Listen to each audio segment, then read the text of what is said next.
You were not supposed to make it this far. And the people who decided that they're still waiting for you to prove them right. That's what nobody tells you about the season of humiliation you walked through. It wasn't just painful. It was a test with a specific purpose, and most of the people around you had no idea they were instruments in something much larger than a conflict, much larger than a betrayal, much larger than a moment of public embarrassment.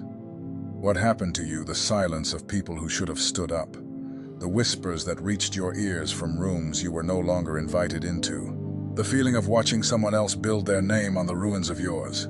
None of that was random, and none of it is the end of your story.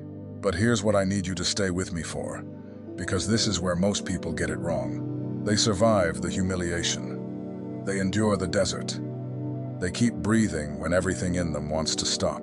And then, just when restoration starts to become visible, they miss the full weight of what was actually built inside them during those years. They celebrate the outcome without understanding the architecture, and I don't want that to happen to you. So let's go deep. Let's name what actually happened to you. When you were at your lowest point, when the people who once smiled at you in the hallway couldn't quite meet your eyes anymore, when the phone stopped ringing, when your name started showing up in conversations, you weren't part of something very specific, happened inside of you. Not to you, inside of you. The layers started falling away. Think about that for a second. Every version of yourself that you had built to earn acceptance, the one that stayed quiet in the meeting when you should have spoken, the one that laughed at things that weren't funny to keep the peace, the one that performed confidence while carrying doubt, the one that measured its worth by how many people were still impressed those versions didn't survive the fire. They couldn't. Fire has a way of refusing to keep what isn't real. And what was left after all of it burned? You. Not the polished version. Not the version that knew what to say to the right people. The version that kept waking up in the morning even when there was no applause waiting. The version that chose not to retaliate even when retaliation felt like the only language anyone around you was speaking. The version that held its dignity together in private when no one was watching, when there was absolutely no earthly reward for doing so. That is not a small thing. That is the rarest thing there is. And here's what's strange about this. The people who humiliated you, the ones who whispered and pulled away and used your name as a cautionary tale, they thought they were watching you diminish. What they were actually watching was a refining. The fire burns away what is false, and what's left isn't ash. It's gold. And you cannot look at gold in the middle of the refining process and understand what it will become. You have to wait for the fire to finish its work. The fire finished its work in you. There's a man in the book of Job who loses everything not as punishment, but as a kind of proving ground. His friends sit with him for 7 days without saying a word, because the devastation is so complete that language fails. And here's what strikes me every time I sit with that story. The people around Job thought they understood what was happening. They had explanations. They had theology. They had reasons why his situation made sense and what he must have done to deserve it. But they were wrong. Every single one of them. And the only person who didn't understand what was happening was the one actually going through it. And yet he was the only one walking the actual path that led to what came next. You've been Job in that story. You've been the one everyone else had an explanation for. You've had to carry the weight of their explanations, their whispered diagnoses of what went wrong with you, their quiet satisfaction that the fall confirmed what they already believed, while simultaneously doing the invisible work of not becoming bitter. That work is not recognized by the people around you. It doesn't show up on a resume. There's no ceremony for the morning you decided not to send the message that would have burned the bridge completely. There's no award for the year you chose grace when cruelty would have been so much easier. But heaven keeps a different ledger, and that ledger, the one that records every moment you chose integrity when no one was watching, is the one that determines what kind of restoration you're being prepared to receive. Because here's what I've seen, over and over, in the lives of people who walked through genuine seasons of humiliation and came out the other side. The restoration that comes is not proportional to the suffering. It's proportional to the character that was forged in the suffering, which means what's coming for you is bigger than you currently have categories for. I know a woman, I'll call her Patricia. who was pushed out of a leadership position she had poured 15 years into. The people who replaced her were younger, louder, better at the performance of confidence. And for 3 years, she watched them take credit for foundations she had built while her own phone sat quiet. She told me she spent those 3 years in what she called the classroom I didn't sign up for. She stopped chasing the narrative. She stopped refreshing conversations that were already over. And she built quietly, almost stubbornly, something new. Not to prove anything, just because there was still something in her that refused to stop. Today, 2 of the people who celebrated her exit have reached out to ask for her guidance. She didn't respond with bitterness. She didn't respond with triumph either. She responded with peace. And she told me the peace cost her everything the desert demanded, and it was worth every single day. That peace is not an accident. It's the fruit of a specific kind of work that can only happen in the low places. Now I need to say something about the people who hurt you, not to give them more of your energy than they've already taken, but because understanding this will set something free in you. When you were at your lowest, the people who participated in your humiliation were not just making a choice about you. They were making a declaration about themselves, about what they believed the world rewarded, about how they thought power worked, about what they were willing to trade their integrity for. And those declarations have consequences, not because the universe is theatrical about justice. It isn't. It doesn't send lightning. It doesn't arrange dramatic public confrontations. What it does is something much quieter and much more permanent. It simply lets the truth of each thing become visible over time. The project they built on your reputation starts to show the cracks that come from a foundation that didn't belong to them. The relationship that replaced yours starts to reveal that it was missing something they couldn't name. The version of leadership they offered after they removed yours starts to show what depth looks like when it hasn't been tested in the desert. You won't have to say a word. You won't have to engineer anything. The only thing the universe asks of you is that you be so completely committed to building something real that you're not even looking over your shoulder when it all becomes clear. Because here's what most people miss: the moment of their silence. The moment the people who mocked your fall go quiet is not a moment of confrontation. It's the moment they realize they bet against someone God had already decided to restore. That realization doesn't need your presence to happen. It doesn't need your commentary. Your life, lived fully, will be the statement. And I want to say something about what that silence actually looks like in practice, because we tend to romanticize it. We imagine a dramatic moment, a public scene where the truth finally lands. But the silence is much more ordinary and much more devastating. It looks like a phone call they almost make and then don't. It looks like seeing something you built and not being able to deny it's exactly what they said you could never do. It looks like a mutual friend mentioning your name and a quiet shift in the atmosphere. It looks like knowing that reaching out would require an honesty they've spent years avoiding. And so they stay quiet. Not because they've forgotten, but because they remember exactly. Your silence, the silent, daily, disciplined decision to keep building, is not passivity. It is the most powerful thing you can do. It is the language that cannot be argued with, cannot be reframed, cannot be taken out of context. Your life is the testimony that requires no commentary. Now, here's where I want to stop for a moment and speak to you directly. If what you just heard landed somewhere deeper than your intellect, if something in your chest recognized itself in these words, I want you to pay attention to that recognition. Because that is not coincidence. That is the Spirit confirming something that was already written about you before you ever arrived here. There's a reason this message found you today. There's a reason you didn't click away. And there is a resource I want to put in your hands that goes deeper than anything I can cover in a single video. The secret protocol carries 7 keys that unlock what heaven deposited in you before you ever arrived, things your desert was preparing you to receive. Things the people around you could never name because they were never meant to name them. And here's why that matters today specifically. The season of humiliation you survived, was not the chapter that defined you, but what comes next will be shaped by whether you understand who you actually are at the root level, at the level the desert revealed. These 7 keys go there. They go to the part of your identity that no one took from you because no one could reach it. They illuminate why you think differently, why you carry things differently, why the ordinary explanations for your life have always felt too small.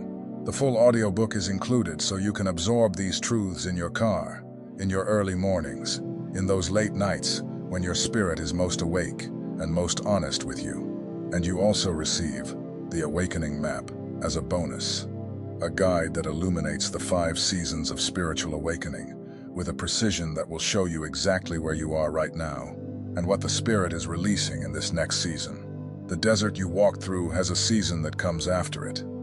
The Awakening Map names it, and that naming changes everything. The link is pinned in the first comment, but I'll be honest with you, windows like this don't stay open indefinitely, and you did not make it this far in this message by accident. The link is there. Use it. Now let's talk about the difference between waiting for justice and living from justice, because this is where some people get stuck, and I don't want you stuck. There are people who survived their desert, who came through the humiliation intact, who did all the invisible work and then spent the next decade waiting for the public acknowledgement, waiting for the people who wronged them to be seen for what they did, waiting for someone with authority to officially declare that they were right. And while they waited, their lives were still tethered to the moment of the wound.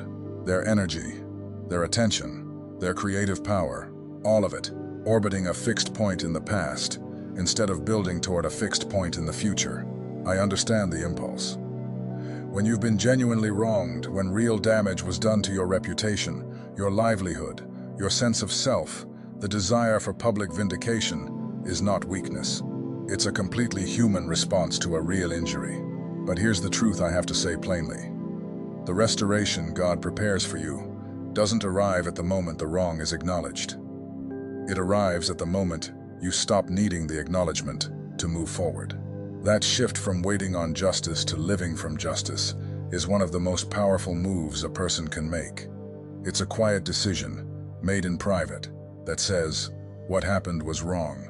I don't need a committee to confirm that. And now I'm going to invest every bit of the energy I was spending on the verdict into building something so undeniably real that the truth speaks for itself. When you make that decision, something changes.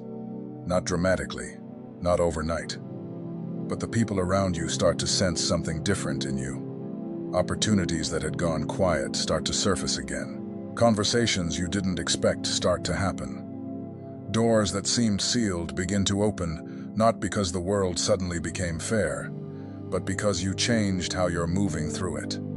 Because something in your posture, in the way you carry yourself, in the way you speak about your own future, communicates that you are no longer waiting for permission to take up the space that belongs to you. There's a seed principle embedded in every major biblical story of restoration. Joseph did not spend his years in prison rehearsing the confrontation he would have with his brothers. He served faithfully in the place he was in. He kept his spirit clean in conditions that gave him every justification to let it become bitter. And when the moment of restoration came, when the dream God gave him before the desert finally had its fulfillment, he wasn't scrambling to catch up. He was already prepared. The desert had made him ready for what the palace required. Your desert has been doing the same thing. And the palace that's coming, the restored position, the open doors, the recognition that's forming in places you haven't even looked yet, that palace will not be too big for you. Because you are built for it in the years when it was invisible. There's something I want you to understand about the ones who stayed silent when they could have spoken up. Not the ones who attacked you openly, those people. Their motives were at least honest in their ugliness. I'm talking about the ones who were present, who knew the truth, who calculated the social cost of standing up for you and decided their comfort was worth more than their integrity. Those people carry something with them that they may not always show. In the quiet moments, in the space between what they project and what they actually feel, they know what they chose, and they will know it more clearly the further along you go. You don't have to confront them. You don't have to arrange a moment where they face what they did. You just have to be fully, unapologetically, without shrinking the person your desert made you. And the contrast between what they chose and what you became will do more than any confrontation ever could. Because the deepest truth about this whole season, the one that ties every thread together, is this. The humiliation was never really about you. It was about the character that needed to be formed in you. It was about the roots that could only grow deep when everything above ground was stripped away.